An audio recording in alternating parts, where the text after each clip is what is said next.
स्थूल सेवा के साथ साथ सूक्ष्म और मूल सेवा भी करने की, सभी को सत्य परमात्मा का परिचय देकर आत्माओं का कल्याण करने की, याद की यात्रा में रहने की, सच्ची सेवा करने की, अपना समय बिल्कुल वेस्ट नहीं करने की,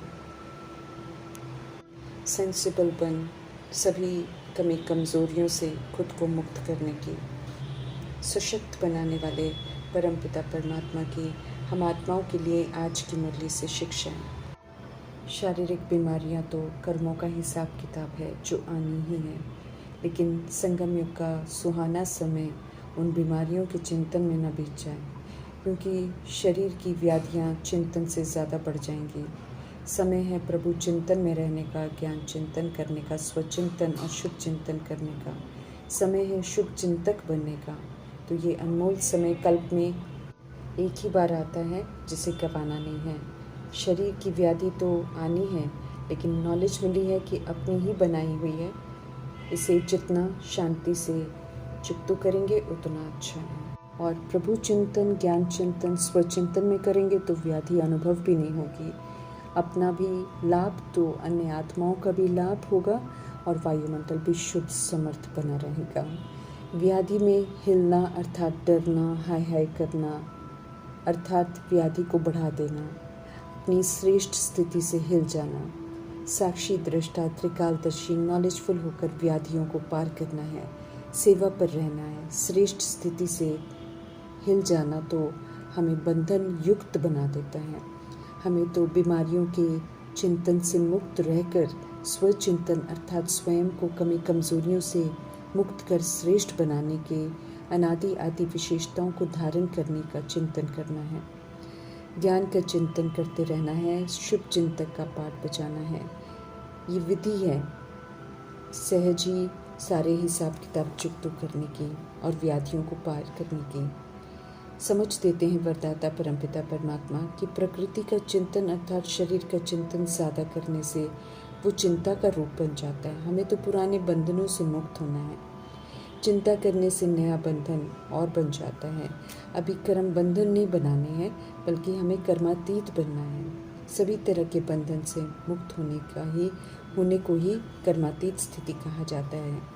शुभ चिंतन, ज्ञान चिंतन, प्रभु चिंतन, स्वचिंतन कर शुभ चिंतक बनना ही तो सारे बंधनों से मुक्त कर देगा, हमें कर्मातीत बना देगा। तो वरदान को विधि पूर्वक प्रयोग में लाकर फलीभूत करना है। शरीर की व्याधियों के चिंतन को परिवर्तन कर देना है, उसकी जगह ज्ञान चिंतन और स्वचिंतन करने वाला शुभ चिंतक बनना है। रूहानी सच्चे स्नेह की शक्ति हम आत्माओं को शक्तिशाली बनाती है। बाप का बनाने में एकमात्र शक्तिशाली साधन है। इस शक्ति से समस्या रूपी पहाड़ को भी पानी जैसा हल्का बना सकते हैं। सत्य परमात्मा की याद में रहना और दूसरों को भी याद दिलाना, ये मुख्य सेवा है। इसी सेवा से सभी आत्माओं का कल्याण होना है। बाप को जानकर ही तो आत्माएं अनाथ से सनाथ, नास्तिक से आस्तिक बन अपना कल्याण कर सकती हैं। इसलिए बाप का परिचय सभी को देना है। रावण राज्य में अनेक तरह की बुरी आदतों के हम अधीन हो जाते हैं। प्रभु का बनकर सहज वो आदतें छूटती नहीं हैं। इसलिए परमपिता परमात्मा ध्यान खिंचवा कर उन बुरी आदतों को छोड़ने की समझ देते हैं, जैसे कि छिपाने की आदत और चोरी करने की आदत। प्रभु का बनकर किसी भी तरह का रावण का संस्कार हमें नहीं होना चाहिए। इसलिए लोभवश छिपा कर खा लेना, चोरी करना, चाहे छोटी सी चीज़ आम ही क्यों न हो, तब भी कहलाएंगे तो चोर ही।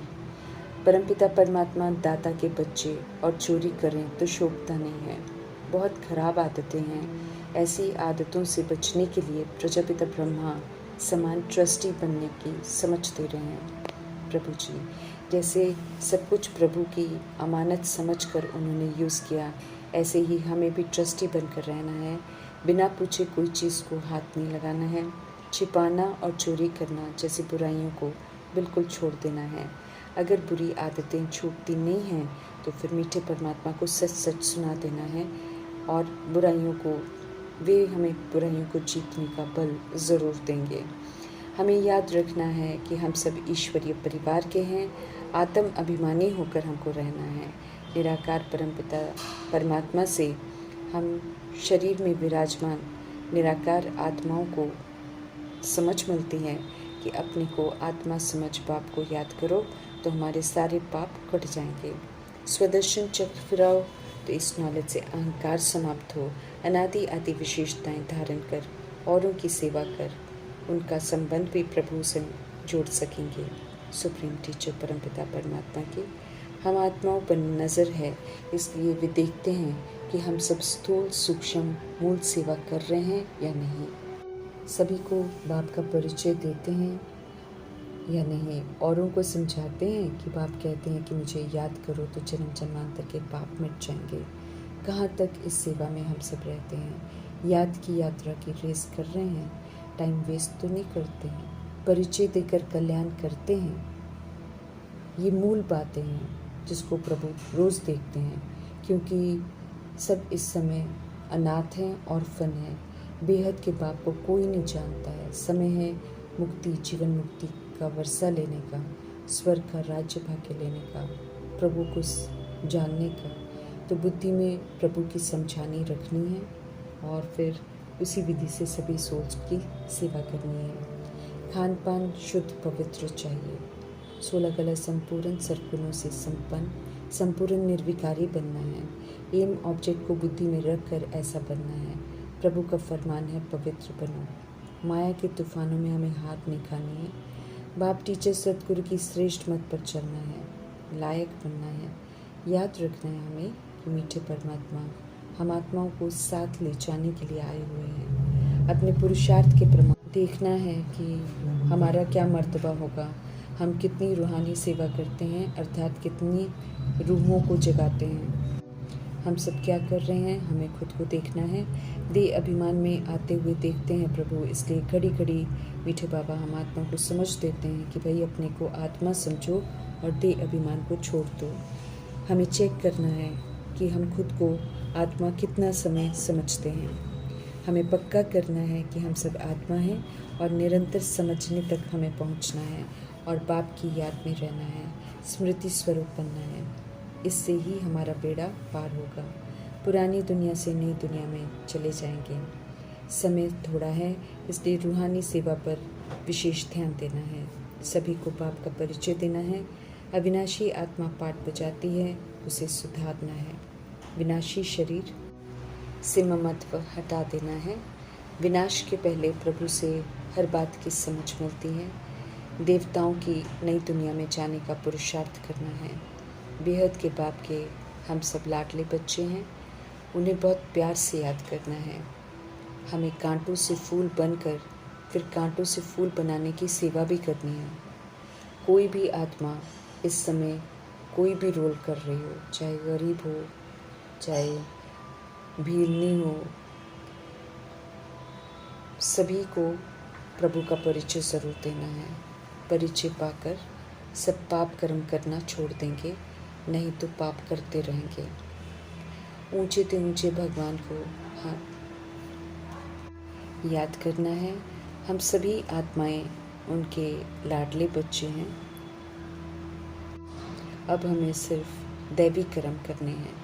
हमें चेक करना है कि हम में कोई अवगुण तो नहीं है।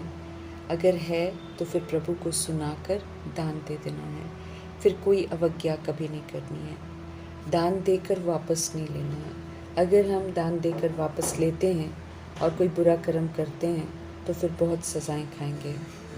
पांडव गवर्नमेंट ईश्वरीय गवर्नमेंट है। ईश्वरीय गवर्नमेंट दैवी राज्य स्थापन कर रहे हैं, तो आचरण में सत्यता और दिव्यता की सभ्यता चाहिए, क्योंकि हमें देवता बनना है। निष्काम सेवा करने वाले परमपिता परमात्मा की श्रीमत पर चलना है। उनकी श्रीमत पर चलने से बहुत भारी प्राइज़ मिलती है। रूहानी सेवा ज़रूर करनी है, पवित्र बनना है और दूसरी सोल्स को भी बनाना है। विकारों के विष को छोड़ना है। छोड़ेंगे तो वैकुंठ के मालिक बन जाएंगे।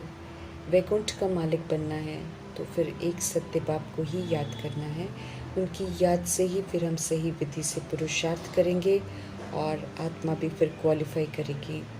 कैरेक्टर को पूरी रीति सुधारना है, पुजारी से पूज्य बनना है। समझ देते हैं मीठे परमात्मा कि हम आत्माओं के सच्चे सहायक वे ही हैं और वे ही हमें समझ सकते हैं, इसलिए उन्हें ये याद करना है, उनका ही संग करना है। उनके संग में रहेंगे तो सर्व तरह के भूतों से हम मुक्त हो जाएंगे। फिर कोई भी अशुद्ध आत्मा जो है वो हमें तंग नहीं करेगी। नंबर 1, देह अभिमान के भूत से और फिर इस भूत से पनपने वाले काम, क्रोध, लोभ, मोह, अहंकार के भूतों से मुक्त होना है। इन्होंने हमें बहुत सताया है, कंगाल बनाया है।